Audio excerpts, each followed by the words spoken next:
بسم الله الرحمن الرحيم. يا أيها المزمل قم الليل إلا قليلا نصفه أو انقص منه قليلا أو زد عليه ورتل القرآن ترتيلا إنا سنلقي عليك قولا ثقيلا إن ناشئة الليل هي أشد وطئا وأقوم قيلا إن لك في النهار سبحا طويلا واذكر اسم ربك وتبتل إليه تبتيلا رب المشرق والمغرب لا إله إلا هو فاتخذه وكيلا واصبر على ما يقولون واهجرهم هجرا جميلا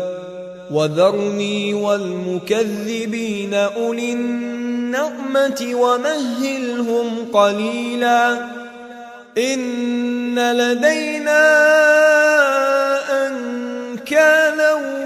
وجحيما وطعاما ذا غصة وعذابا أليما يوم ترجف الأرض والجبال وكانت الجبال كثيبا مهيلا إنا أرسلنا إليكم رسولا شاهدا عليكم كما أرسلنا إلى فرعون رسولا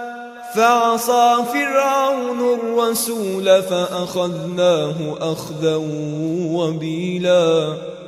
فكيف تتقون إن كفرتم يوما يجعل الولدان شيبا السماء منفطر به كان وعده مفعولا إن هذه تذكرة فمن شاء اتخذ إلى ربه سبيلا إن ربك يعلم أنك تقوم أدنى من ثلثي الليل ونصفه وثلثه وطائفة من الذين معك والله يقدر الليل والنهار علم أن لن تحصوه فتاب عليكم فاقرؤوا ما تيسر من القرآن علم أن سيكون منكم مرضى وآخرون يضربون في الأرض يبتغون من فضل الله وآخرون يقاتلون في سبيل الله